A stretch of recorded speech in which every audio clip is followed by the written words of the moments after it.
नमस्कार दोस्तों, स्वागत है एक बार फिर से आपके अपने यूट्यूब चैनल स्टडी टूल्स में। तो जैसा कि हम लोग क्लास 9th विज्ञान पढ़ रहे थे एनसीईआरटी पर आधारित, तो इसका आज हम एक नया चैप्टर अध्याय 4 शुरू करने जा रहे हैं, जिसका कि नाम है परमाणु की संरचना। तो जैसा कि जिन लोगों ने पहले मुझसे तीसरा चैप्टर पढ़ा हुआ है, उनको इस चैप्टर में उसमें जो कुछ परेशानियाँ थी उसमें की जो है सॉल्यूशन इसमें उनका हो जाएगा।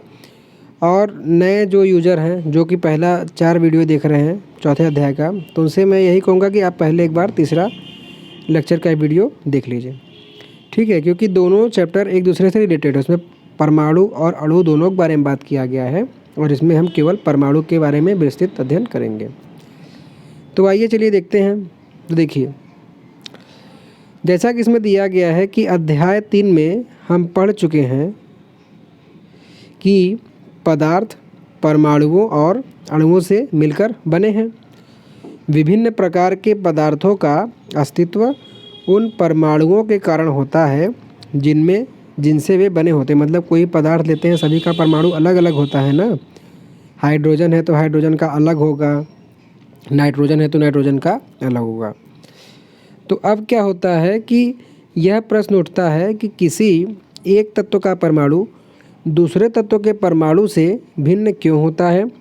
और आगे जो दिया है कि क्या परमाणु वास्तव में अविभाज्य है। मतलब कि जो कि डाल्टन ने जो सिद्धांत हमने तीसरे चैप्टर में पढ़ा हुआ था कि परमाणु को तोड़ा नहीं जा सकता, तो वही पूछ रहा है कि क्या परमाणु सही में अविभाज्य है। क्योंकि जो डाल्टन ने जो सिद्धांत दिया था वो 18वीं सदी में दिया था, और जैसा कि आप देख रहे हैं कि इसमें 21वीं सदी चल रही है, सन 2022। तो इन 222 सालों में क्या कुछ अंतर आया कि नहीं, उसी के बारे में इसमें हम अध्ययन करेंगे। तो देखिए, जैसा कि डाल्टन ने प्रतिपादित किया था कि परमाणुओं के भीतर छोटे अन्य घटक विद्यमान होते हैं। मतलब कि परमाणुओं के अंदर उससे भी छोटे कण विद्यमान होते हैं। तो इस अध्याय में हमें इस प्रश्न का उत्तर मिलेगा। हम अपरमाणु कणों और परमाणुओं के विभिन्न प्रकार के मॉडलों के बारे में पढ़ेंगे, जिनमें यह पता चलता है कि कण परमाणु के भीतर किस प्रकार व्यवस्थित होते हैं। मतलब कि परमाणु से भी छोटे जो कण रहते हैं, हम विभिन्न वैज्ञानिकों के विभिन्न मॉडलों को इसमें पढ़ेंगे। तो देखिए, जैसा कि 19वीं शताब्दी के अंत में वैज्ञानिकों के समक्ष सबसे बड़ी चुनौती थी परमाणु की संरचना और उसके गुणों के बारे में पता लगाना कि भाई परमाणु का कैसा संरचना है, वो देखने में कैसा लगता है और उसके गुण क्या हैं। कब? 19वीं शताब्दी में। तो परमाणुओं की संरचना को अनेक प्रयोगों के आधार पर समझाया गया, विभिन्न तरीके के प्रयोगशाला में प्रयोग करके। तो होता क्या है कि परमाणुओं के अविभाज्य न होने के संकेतों में से एक संकेत स्थिर विद्युत तथा विभिन्न पदार्थों द्वारा विद्युत चालक की परिस्थितियों के अध्ययन से मिला। मतलब कि अविभाज्य न होने का संकेत मिलने के साथ एक यही मिला कि जो परमाणु होता है वो स्थिर विद्युत होता है। मतलब कि वो उदासीन होता है, ना तो उसमें करंट ले रहा है ना ही वो दे रहा है, ना तो पॉजिटिव होता है ना ही निगेटिव होता है, समझिए। तो इसी के बारे में मॉडल पढ़ते जाएंगे, इसको समझते जाएंगे। तो पहले हम देखते हैं कि पदार्थों में आवेशित कण क्या होता है, क्योंकि जब उसमें आवेश रहेगा तभी तो उसमें करंट फ्लो होगा। तो इसको समझने के लिए क्रियाकलाप दिया गया है। जैसा कि पदार्थों में आवेशित कणों की प्रकृति को जानने के लिए ये क्रियाकलाप दिया गया है, जो कह रहा है कि सूखे बालों पर कंघी कीजिए। क्या कंघी कागज़ के छोटे छोटे टुकड़े को आकर्षित करता है। मतलब जैसे मान लीजिए अगर ये एक कंघी है, ठीक है, और इस कंघी को अगर आप बाल पे अगर रगड़ते हैं, रगड़ने के बाद कागज़ के छोटे छोटे टुकड़े को इस पर चिपकाइए, तो आप देखेंगे कि टुकड़े जो रहेंगे कागज़ के चुंबक की तरह इसकी तरफ आकर्षित होंगे, ठीक है।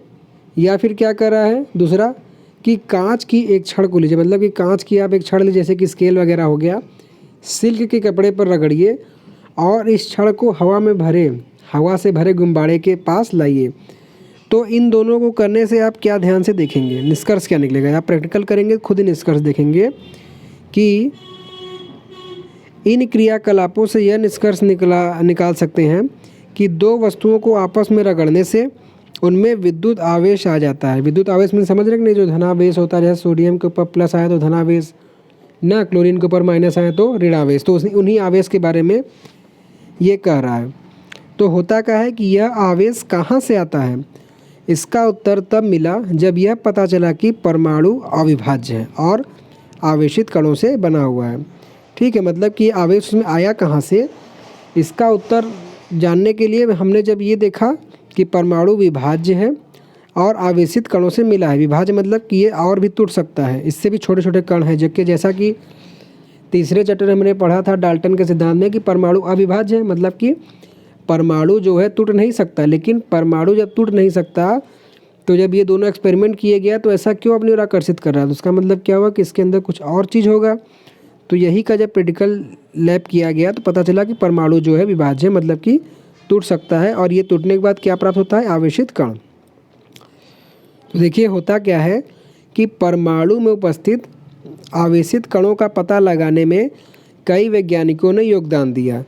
तो 19वीं शताब्दी तक यह ज्ञान मिल गया था कि परमाणु साधारण और अविभाज्य कण नहीं है, मतलब कि जो परमाणु हम समझ रहे हैं वो कोई साधारण चीज़ नहीं है और वो अविभाज्य कण नहीं है, मतलब कि उसको हम ऐसा नहीं कि उसको हम और छोटे टुकड़े में नहीं तोड़ सकते, बल्कि इसमें कम से कम एक अपरमाणु कण के बारे में आगे पढ़ेंगे कि क्या होता है इसका डेफिनेशन। और ये अपरमाणु कण क्या होता है, इलेक्ट्रॉन। अपरमाणु कण इलेक्ट्रॉन होता है। आप सिंपल से समझ, जैसे आपने हाइड्रोजन लिया, अब हाइड्रोजन को आप तोड़ेंगे तो इससे जो कण मिलेंगे ये इसी के भाग थे ना, तो इसको सब मटेरियल कहेंगे या फिर अपरमाणु। तो उनमें से एक कण जो मिला उसको हम क्या कहेंगे, ये हो गया इलेक्ट्रॉन। उसके साथ इसका पता किसने लगाया, जिसका पता जे टॉमसन ने लगाया था कि हाँ भाई परमाणु को अगर हम तोड़ते हैं तो उसका एक पार्ट हमें और मिलता है जिसको हम कहते हैं इलेक्ट्रॉन। तो इलेक्ट्रॉन के संबंध में जानकारी प्राप्त होने से पहले, मतलब कि जब हमें पता था इलेक्ट्रॉन के बारे में कि इलेक्ट्रॉन ये ऐसे होता है, से पहले एक इंजीनियर थे गोल्डस्टीन, उन्होंने सन 1886 ईस्वी में एक नए विकिरण की खोज की। ठीक है, मतलब कि जब ये पता लगा जे टॉमसन के द्वारा कि भाई परमाणु को तोड़ने पर एक कण मिलता है जिसको कि हम इलेक्ट्रॉन कहते हैं, उससे पहले 19वीं शताब्दी से मतलब 14 साल पहले एक इंजीनियर गोल्डस्टीन ने पता लगाया कि एक चीज़ खोज किया जिसको कि कैनाल रे के नाम से जाना जाता है। और ये किरणें क्या होती हैं, ये धनावेशित विकिरण थी। विकिरण मतलब कि रोशनी थी, रेज, जैसा कि लेजर लाइट होता है, जिसके द्वारा अंततः दूसरे अपरमाणु कण की खोज हुई। मतलब कि ये जो इन्होंने देखा था कि किरणें धनावेशित कण विकिरण, ये दूसरा अपरमाणु कण था, मतलब कि परमाणु को तोड़ने पर पहला तो इलेक्ट्रॉन मिला और दूसरा ये कैनाल रे मिला। तो होता क्या है कि इन कणों का आवेश, मतलब कि गोल्डस्टीन जी ने जो प्राप्त किया था उस पर जो आवेश था वो इलेक्ट्रॉन के आवेश के बराबर किंतु विपरीत था। मतलब कि अगर इलेक्ट्रॉन माइनस था तो ये प्लस था, लेकिन जितना ये मात्रा था उतना मात्रा में ये भी था। लेकिन इसका द्रव्यमान इलेक्ट्रॉन की अपेक्षा लगभग 2000 गुना अधिक था। ठीक है, मतलब कि आवेश बराबर था, चिन्ह विपरीत था, लेकिन जो उसका द्रव्यमान था, मतलब कि मास, स्मॉल m जिसको हम जानते हैं, वो इलेक्ट्रॉन से 2000 गुना अधिक था। अगर इलेक्ट्रॉन का 1 है तो उस कैनाल रे का 1 × 2000 हो जाएगा। ठीक है, उनको प्रोटॉन नाम दिया गया, मतलब कि वो जो रे निकला था, किरण निकली थी कैनाल, उसको प्रोटॉन कहा गया।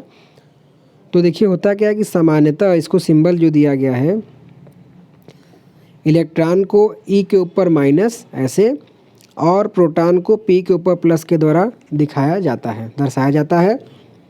प्रोटॉन का द्रव्यमान 1 इकाई और इसका आवेश +1 लिया जाता है, और इलेक्ट्रॉन का द्रव्यमान नगण्य और आवेश -1। ये दोनों बात आप ध्यान रखिएगा, किसका कितना द्रव्यमान होता है, कितना आवेश, क्योंकि जब न्यूमेरिकल वैल्यू सॉल्व करेंगे तो इसका बहुत ही उपयोग होगा।